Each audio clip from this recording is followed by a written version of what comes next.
Thank you, everybody, for coming to the College Football Betting with Aaron Torres YouTube channel. If you could do me a quick favor, see that little subscribe button at the bottom of the screen. Go ahead, click that subscribe button. It helps our channel grow. It helps our audience grow. I appreciate it more than you know as we're talking college football on this channel year round. Appreciate your support. Click that subscribe button. It is in Happy Valley. How about this? A top 5 matchup between Ohio State and Penn State. Ohio State comes into this game as a 3.5-point favorite. The over-under set at 45.5. And let me start by saying this. I think there's kind of a bogus narrative going on about this game. So I've seen a lot on social media of like, who does this game mean more to, Ryan Day or James Franklin? Well, we're going to get into all the injury situations in a minute. But to me, there's no doubt that it's Ryan Day, okay? I think you could argue it's maybe the biggest game of Ryan Day's career. Because from the Penn State perspective, and I've talked to Penn State fans about this, is Drew Aller isn't 100%. Again, we're going to get into it. But at the same time, if Penn State loses this game, it's not the end of the world. And I've had Penn State fans tell me straight up, like, I would rather lose this game and know that Drew Aller is at 100%. That is the much bigger issue for a Penn State team. Their final 4 games, Washington, at Purdue, at Minnesota, and then Maryland to wrap the season. Just having Drew Aller is way more important than winning this game. That's kind of the gift and curse of the college football playoff. But for Ohio State, this is big for Ryan Day. And for people who don't understand why I would say it's the biggest game of Ryan Day's career, just look at the Big Ten standings. If Ohio State loses this game on Saturday, and again, we're working under the assumption that Oregon is going to beat Michigan. We'll talk about that momentarily. Ohio State will be 2 games behind both Oregon and Penn State in the league standings, meaning they would need one of those 2 teams to lose 3 times in the final 4 games for Ohio State to make the Big Ten championship. Remember, Ohio State has not made a Big Ten championship game since the 2020 COVID season. They have not obviously been to Indianapolis the last 3 years after losing to Michigan in those 3 years. And so if you're Ryan Day, if you lose this game, you're probably looking at somewhere, you're not going to the Big Ten championship game. You're probably opening the college football playoff on the road. So you talk about a game with a lot on the line. I don't think anybody has more at stake than Ryan Day in this game. Let's dive in. And unfortunately, I really hate to say it, is the story of this game is the injuries. For Penn State, we know the situation. Drew Aller is their starting quarterback, was their starting quarterback. He goes down against Wisconsin last week on a Saturday night road game. First off, credit to Penn State for rallying without him. I said it on Monday's Aaron Torres pod, but that's the kind of game that Penn State kind of sort of historically loses. You lose your starting quarterback, you kind of fold like a cheap tent. Did not happen. Beau Pribula comes in and is effective. In terms of this game, I think what's important to note, James Franklin was asked about it earlier in the week, and he said point blank, listen, we're not sure yet. Both guys are going to get first team reps. For people who aren't familiar with Drew Aller's injury, it is an MCL. It doesn't need surgery. So there is a possibility that he can play, but I don't think we're going to know, frankly, until kickoff. And I don't think James Franklin is kind of like, to use a bad pun, I don't think he's pulling our leg. Like, I think it really is going to be a game time decision.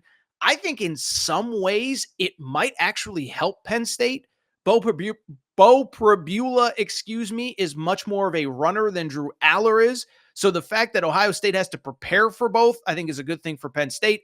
Oh, by the way, I think it's also worth noting, I wouldn't be surprised even if Aller starts if we don't see Pribula in some situations.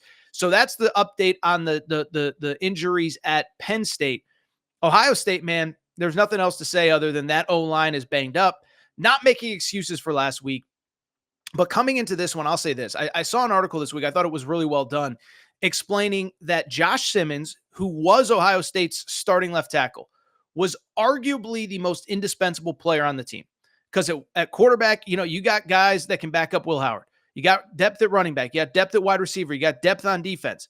The O-line was thin to begin with. Josh Simmons, the starting left tackle, goes down against Oregon. His backup gets hurt against Nebraska.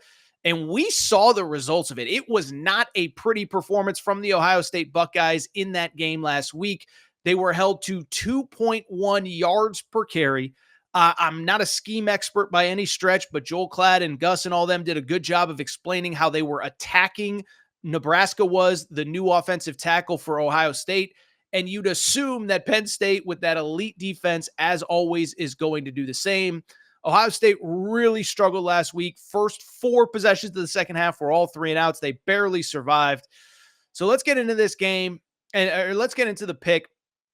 And I'll actually say this. To me, the pick in this game, it's actually, to me, the easiest pick of the entire weekend.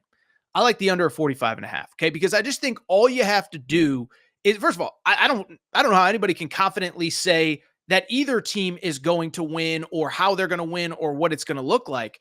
Because if you actually break this down, do we know the quarterback situation at Penn State? Do we know how Ohio State's going to try to compensate for the lack of for the injuries on the offensive line? So we don't have that information. And so because of it, I just think the under is just so obvious to me. First off, go back to last year, right? It was actually weirdly similar circumstances. Penn State, young quarterback on the road. James Franklin didn't want to put a lot on his plate. Ohio State clearly did not trust Kyle McCord, he was the fall guy for the entire season last year. And what ended up happening? It was a 30-12 final score, or 20-12 final score, excuse me. And even that score was a little bit deceptive because Penn State did not score a touchdown until late in the game when the game was very clearly over. So this game didn't even come close to the 45.5 points that we have on the board this week. And when I look at this game, it really comes down to pretty simply what I said. You can look at Nick Singleton's stats at Penn State, and you can look at Emeka Ibuka here and Jeremiah Smith there and da-da-da-da. All you have to do is just in your head, how do you think both coaches are going to coach given the circumstances? I think both coaches are going to coach tight to the vest. If you're Penn State, you're at home. You have an elite defense going up against a run game that is really struggling right now. Penn State's run defense is top 5 nationally. You're going up against a banged up quarterback. Will Howard, in theory, is not going to have a ton of time to throw. Where does Ohio State get its offense from? And then from the Penn State side of things, like, O-line's in better shape. Running game is solid. But the counter to that is, again, what is the quarterback situation? How healthy is Drew Aller? How much are you going to put him in harm's way? But then let me take it a step further. Like, even if Purbulla comes in, even if Purbulla plays, by the way, he's more of the running quarterback than Drew Aller is. But if Drew Aller can't play, you can't run Purbulla because that means that you could be down to your 3rd string quarterback if the backup gets hurt. We're not wishing injuries, obviously, but I think you get the point. And so I could go on and on. But to me, I think this is a low possession, low scoring game. Go ahead, give me the under of 45.5. I can't even pick a winner. Like, I know you guys want me to, gun to my head. I don't know. We don't know the quarterback situation at Penn State. I'd lean Ohio State. I don't feel great about it. They have a ton of weapons. James Franklin seems to have an Ohio State problem, but I just think the under is my official pick, my official best bet. It is a total stay away from the win-loss, point spread perspective.